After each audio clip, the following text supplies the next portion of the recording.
देशाच्या अमृत महोत्सवी स्वातंत्र्य दिनानिमित्त नवी दिल्लीत आज लाल किल्ल्यावरती पंतप्रधान नरेंद्र मोदी यांच्या हस्ते ध्वजारोहण झालं। पहिल्यांदाच पंतप्रधानांच्या भाषणाआधी हेलिकॉप्टरमधून पुष्पवृष्टी करण्यात आली।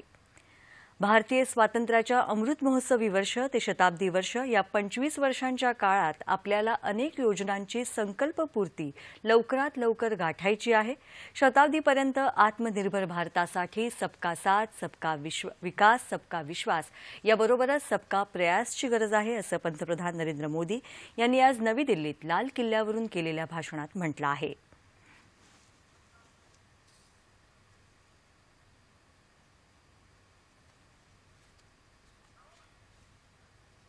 अमृत काल का लक्ष्य है भारत और भारत के नागरिकों के लिए समृद्धि के नए शिखरों का आरोहण। अमृत काल का लक्ष्य है एक ऐसे भारत का निर्माण जहां सुविधाओं का स्तर गांव और शहर को बांटने वाला न हो। अमृत काल का लक्ष्य है एक ऐसे भारत का निर्माण जहां नागरिकों के जीवन में सरकार बेवजह दखल ना दे। अमृत काल का लक्ष्य है एक ऐसे भारत का निर्माण जहां दुनिया का हर आधुनिक इंफ्रास्ट्रक्चर हो, हम किसी से भी कम न हो। देशाच्या प्रत्येक भूभागाचा सर्वांगीण विकास व्हायला हवा आणि तो सर्वांगीण, सर्वस्पर्शी, सर्वसमावेशक असायला हवा असा संकल्प पंतप्रधानांनी व्यक्त केला। 21व्या शतकात भारताला नवीन उंचीवर घेऊन जाण्यासाठी क्षमतांचा पुरेपूर वापर करायला हवा। पिछेहाट होणाऱ्या क्षेत्रात एकत्रितपणे काम करण्याची गरज आहे असं त्यांनी सांगितलं। मागासवर्गीय, दलित आणि गरिबांना समान संधी देण्याची मोहीम वेगवान करणार अशी ग्वाही त्यांनी दिली। आता राज्यांना त्यांची स्वतःची ओबीसी वर्गाची यादी बनवण्याचे अधिकार दिले आहेत असं मोदी यांनी नमूद केलं। नीट परीक्षेत ओबीसींना आरक्षण दिल्याची माहिती त्यांनी यावेळी दिली। विविध योजनांद्वारे गरिबांना मिळणारा तांदूळ पोषणयुक्त देण्याचा संकल्प पंतप्रधानांनी व्यक्त केला। ईशान्य भारत, जम्मू काश्मीर, लडाख या भागांचा विकास करून त्या भागात संपर्क जाळं वाढवण्यात येत आहे। सर्व राज्यांना रेल्वेनं जोडण्यात येत आहे।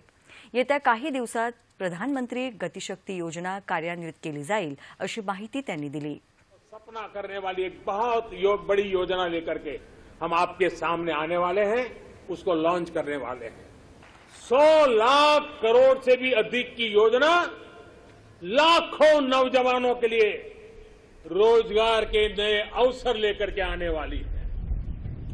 गतिशक्ति हमारे देश के लिए एक ऐसा नेशनल इंफ्रास्ट्रक्चर मास्टर प्लान होगा जो होलिस्टिक इंफ्रास्ट्रक्चर की नींव रखेगा, हमारी इकोनॉमी को एक इंटीग्रेटेड और होलिस्टिक पाथवे देगा।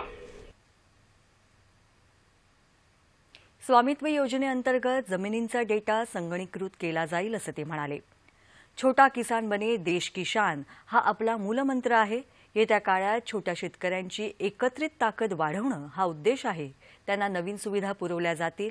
सध्या देशात 70 रेल्वे मार्गांवर किसान रेल्वे चालवत असल्याची माहिती त्यांनी दिली। स्वातंत्र्याच्या अमृत महोत्सवी वर्षात 75 आठवड्यात 75 वंदे भारत रेल्वेगाड्या सुरू करण्याचा संकल्प आहे। या रेल्वेगाड्या देशातल्या एका ठिकाणाला दुसऱ्या ठिकाणाशी जोडतील असं मोदी यांनी सांगितलं। 2030 पर्यंत शून्य कार्बन उत्सर्जनाचं उद्दिष्ट गाठण्याच्या दृष्टीनं भारतीय रेल्वेचं 100% विद्युतीकरण करण्याचं काम सुरू आहे। वातावरण बदलाच्या पार्श्वभूमीवर राष्ट्रीय हायड्रोजन मोहिमेची घोषणा त्यांनी केली। हरित हायड्रोजन निर्मिती आणि निर्यातीसाठी प्रयत्न केले जातील असं पंतप्रधान म्हणाले। एक तय लक्ष्य के साथ आगे बढ़ रहा है। ग्रीन हाइड्रोजन के क्षेत्र के लक्ष्य की प्राप्ति के लिए मैं आज इस तिरंगे की साक्षी में नेशनल हाइड्रोजन मिशन की घोषणा कर रहा हूं। अमृतकाल में हमें भारत को ग्रीन हाइड्रोजन के प्रोडक्शन और एक्सपोर्ट का ग्लोबल हब बनाना है। ये ऊर्जा के क्षेत्र में भारत की एक नई प्रगति उसको आत्मनिर्भर बनाएगा। कोरोनाचं मोठं आव्हान जगासमोर आहे। इतर देशांच्या तुलनेत लोकसंख्या जास्त असूनही भारतात कमी प्रमाणात लोकांना लागण झाली याकडे त्यांनी लक्ष वेधलं। जगातला सर्वात मोठा लसीकरण कार्यक्रम भारतात राबवण्यात येत आहे। 54 कोटींहून अधिक लसीच्या मात्रा आतापर्यंत देण्यात आल्या आहेत असं ते म्हणाले। स्वातंत्र्य लढ्यात योगदान दिलेल्या अगणित ज्ञात अज्ञात स्वातंत्र्य सैनिकांना पंतप्रधानांनी अभिवादन केलं। युवा पिढीला प्रेरणा देणाऱ्या ऑलिम्पिक खेळाडूंचं त्यांनी कौतुक केलं। जेव्हा एखाद्या गरीबाची मुलं मातृभाषेत शिक्षण घेऊन व्यावसायिक क्षेत्रात काम करतील तेव्हा त्यांच्या क्षमतेला खरा न्याय मिळेल। नवराष्ट्रीय शिक्षण धोरण हे गरिबीविरुद्ध लढण्याचं साधन असल्याचं मी मानतो असंही पंतप्रधान म्हणाले।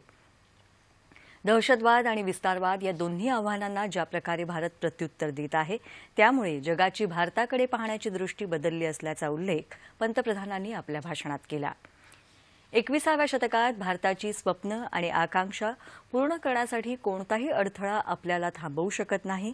एकता हीच आपली शक्ती असून राष्ट्रप्रथम सदैव प्रथम हीच भावना असल्याचं पंतप्रधानांनी यावेळी नमूद केलं। असंख्य भुजाओं की शक्ति है, हर तरफ देश की भक्ति है।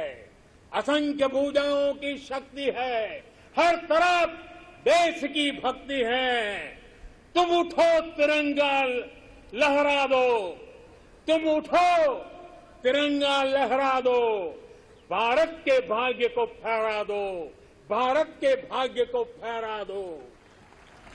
यही समय है, सही समय है, भारत का अनमोल समय है। कुछ ऐसा नहीं जो कर न सको, कुछ ऐसा नहीं जो पा न सको। तुम उड़ जाओ, तुम उड़ जाओ, उड़ जाओ। सामर्थ्य को अपने पहचानो, सामर्थ्य को अपने पहचानो, कर्तव्य को अपने सब जानो, कर्तव्य को अपने सब जानो।